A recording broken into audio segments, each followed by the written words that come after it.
Hi everyone, welcome back to my channel. ಇವತ್ತು mushroom ಫ್ರೈನ ಮಾಡೋದು ಹೇಗೆ ಅಂತ ತೋರಿಸ್ಕೊಡ್ತೀನಿ. ಇದನ್ನು ಕೆಲವೇ ನಿಮಿಷದಲ್ಲಿ ಮಾಡುವಂತಹ ರೆಸಿಪಿ. ಒಂದು 5-10 ಮಿನಿಟ್ಸ್ ಇದ್ದರೂ ಸಾಕು. ಮಾಡೋದು ಹೇಗೆ ಅಂತ ನಾನಿಲ್ಲಿ ತೋರಿಸ್ಕೊಡ್ತೀನಿ. ಮೊದಲಿಗೆ ನಾನಿಲ್ಲಿ ಒಂದು ಪ್ಯಾಕೆಟ್ ಮಶ್ರೂಮನ್ನು ತೊಗೊಂಡಿದ್ದೀನಿ. ಫ್ರೆಶ್ ಆಗಿದೆ ಮಶ್ರೂಮ್ ತೊಗೊಂಡು ಇದನ್ನು ಒಂದು ಬೌಲಿಗೆ ಹಾಕ್ಕೊಂಡು ನೀರು ಹಾಕಿಬಿಟ್ಟು ಚೆನ್ನಾಗಿ ವಾಶ್ ಮಾಡ್ಕೊಳ್ತಾ ಇದ್ದೇನೆ. ವಾಶ್ ಮಾಡುವಾಗ ಸ್ವಲ್ಪ ನೋಡ್ಕೊಂಡು ವಾಶ್ ಮಾಡಿ, ಇಲ್ಲ ಅಂದರೆ ಅದು ಸ್ಟೆಮ್ ಕಟ್ಟಾಗಿ ಬಿಡುತ್ತೆ. ಸೊ ಅದರಿಂದ ಇದನ್ನೆಲ್ಲ ಚೆನ್ನಾಗಿ ವಾಶ್ ಮಾಡ್ಕೊಂಡ್ಮೇಲೆ ನಾನು ಒಂದು ಪ್ಲೇಟಿಗೆ ಇದನ್ನು ಹಾಕ್ಕೊಳ್ತಾ ಇದ್ದೇನೆ. ಒಂದು ಪ್ಲೇಟಿಗೆ ಹಾಕ್ಕೊಂಡಾದ್ಮೇಲೆ ನಾನು ಮಶ್ರೂಮ್ನ ಕಟ್ ಮಾಡ್ಕೊಳ್ತಾ ಇದ್ದೇನೆ. 1/2 ರೀತಿಯಲ್ಲಿ ಇದನ್ನು ನಾನು ಕಟ್ ಮಾಡ್ಕೊಳ್ತಾ ಇದ್ದೇನೆ. ಈ ಥರ ಮಾಡಿಕೊಂಡ್ರೆ ಸಾಕು. ತುಂಬ ದೊಡ್ಡ ಮಶ್ರೂಮ್ ಇದ್ದರೆ ಬೇಕಾದರೆ 3 ಕಟ್ ಮಾಡಿ. ಇದೆಲ್ಲ ನಾರ್ಮಲ್ ಮಶ್ರೂಮ್ ಇರೋದ್ರಿಂದ 2 ಕಟ್ ಮಾಡಿದ್ದೀನಿ. ಇದಕ್ಕೆ ಸ್ವಲ್ಪ ಉಪ್ಪನ್ನು ಹಾಕ್ಕೊಂಡು ಚೆನ್ನಾಗಿ ಮಿಕ್ಸ್ ಮಾಡಿ ಒಂದು 5-10 ನಿಮಿಷ ನಾನು ಸೈಡ್ಗೆ ಇಡ್ತಾ ಇದ್ದೇನೆ. ಈ ಥರ ಮಾಡೋದ್ರಿಂದ ಮಶ್ರೂಮಲ್ಲಿ ಇರುವಂತಹ ಎಕ್ಸ್ಟ್ರಾ ಏನಾದರೂ ನೀರಿದ್ದರೆ ಅದು ಬಂದು ಉಪ್ಪು ಹಾಕಿದ್ಮೇಲೆ ಅದು ಬಂದಿಲ್ಲತ್ತೆ, ಅದನ್ನು ನಾವು ಎಸಿಬೋದು. ಅಲ್ಲಿ ತನಕ ಮಸಾಲೆನ ರೆಡಿ ಮಾಡ್ಕೊಳ್ಳೋಣ. ನಾನಿಲ್ಲಿ 2 ಚಮಚ ರೈಸ್ ಫ್ಲೋರನ್ನು ತೊಗೊಂಡಿದ್ದೀನಿ, ಅಕ್ಕಿ ಹಿಟ್ಟನ್ನು ತೊಗೊಂಡಿದ್ದೀನಿ 2 ಚಮಚ. ಹಾಗೆ ಒಂದು 3-4 ಚಮಚ ರವಾವನ್ನು ತೊಗೊಂಡಿದ್ದೀನಿ. ಇದು ರವಾ ಫ್ರೈ ತುಂಬ ಚೆನ್ನಾಗಿರುತ್ತೆ, ತವಾ ಮೇಲೆ ಫ್ರೈ ಮಾಡೋದು. ಹಾಗೆ ಇದಕ್ಕೆ ಸ್ವಲ್ಪ ಅರಿಶಿನ, ಸ್ವಲ್ಪ ಮೆಣಸಿನ ಪುಡಿ, ಹಾಗೆ ಸ್ವಲ್ಪ ಗರಂ ಮಸಾಲಾನ ಹಾಕಿದ್ದೀನಿ. ಹಾಗೆ ಸ್ವಲ್ಪ ಉಪ್ಪನ್ನು ಹಾಕ್ಕೊಂಡು ಇದನ್ನು ಚೆನ್ನಾಗಿ ಮಿಕ್ಸ್ ಮಾಡಿಕೊಡ್ತಾ ಇದ್ದೇನೆ. ನೀವು ಮೆಣಸಿನ ಪುಡಿ ಬೇಕಾದರೆ ಸ್ವಲ್ಪ ಜಾಸ್ತಿ ಹಾಕ್ಕೊಳ್ಬೋದು. ಇಲ್ಲಿ ನಾನು ಸ್ವಲ್ಪ ಕಡಿಮೆನೇ ಮೆಣಸಿನ ಪುಡಿಯನ್ನು ಹಾಕ್ಕೊಂಡಿದ್ದೀನಿ. ಇದನ್ನು ಚೆನ್ನಾಗಿ ಮಿಕ್ಸ್ ಮಾಡಿ ಸೈಡಿಗೆ ಇಟ್ಕೊಳ್ಳಿ. ಇವಾಗ ಮಶ್ರೂಮನ್ನು ನೋಡೋಣ. 5-10 ನಿಮಿಷ ಆಗಿದೆ ಇವಾಗ ಮಶ್ರೂಮ್ ಸೈಡಿಗಿಟ್ಟು. ನಾನು ನೋಡ್ತಾ ಇದ್ದೇನೆ ನೀರೆಲ್ಲೂ ಬಿಟ್ಕೊಂಡಿದೆಯಾ ಅಂತ, ಬಟ್ ಇಲ್ಲಿ ನೀರೇನು ಬಿಟ್ಕೊಂಡಿಲ್ಲ.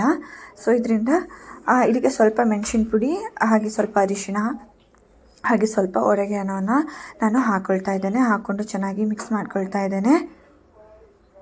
ಇದನ್ನು ಚೆನ್ನಾಗಿ ಮಿಕ್ಸ್ ಮಾಡಿಕೊಂಡು 1-2 ನಿಮಿಷ ಹಾಗೆ ಸೈಡಿಗೆ ಇಟ್ಕೊಳ್ಳಿ. ಅದರ ನಂತರ ನಾವು ರೆಡಿ ಮಾಡಿ ಇಟ್ಕೊಂಡಂತಹ ಏನು ಮಸಾಲೆ ಇದೆ ಅದರಲ್ಲಿ ಕೋಟ್ ಮಾಡಿಕೊಂಡು ಸೈಡಿಗೆ ಇಟ್ಕೊಳ್ಳೋಣ. ನಾನು ಹಾಗೆ ಗ್ಯಾಸ್ ಮೇಲೆ ತವಾನ ಬಿಸಿ ಮಾಡೋದಕ್ಕೂ ಇಟ್ಟಿದ್ದೀನಿ. ಲೋ ಫ್ಲೇಮಲ್ಲಿ ಇಟ್ಟಿದ್ದೀನಿ ಗ್ಯಾಸ್ ಮೇಲೆ ತವಾನ.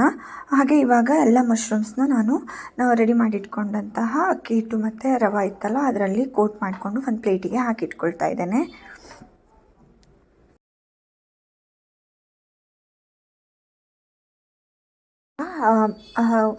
ಇಷ್ಟು ಕೋಟ್ ಮಾಡಿ ಇಟ್ಕೊಂಡಿದ್ದಾಗಿದೆ. ನಾನಿಲ್ಲಿ ತವಾನ ಸ್ವಲ್ಪ ಬಿಸಿಗೆ ಇಟ್ಟಿದ್ದೆ ಲೋ ಫ್ಲೇಮಲ್ಲಿ. ಹಾಗೆ ಇದಕ್ಕೆ ಎಣ್ಣೆಯನ್ನು ಹಾಕ್ಕೊಳ್ತಾ ಇದ್ದೇನೆ.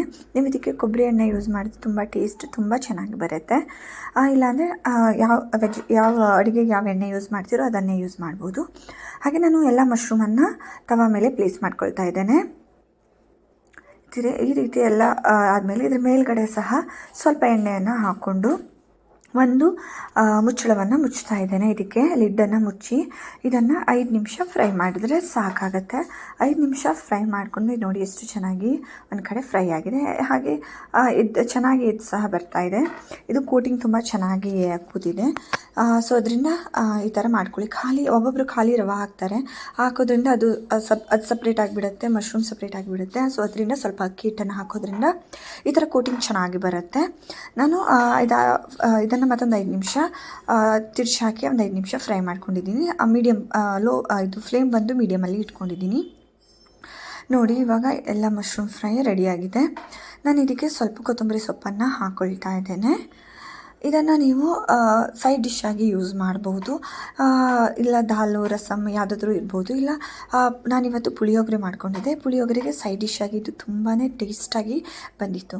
ಇವಾಗ ಮಶ್ರೂಮ್ ಫ್ರೈ ರೆಡಿಯಾಗಿದೆ.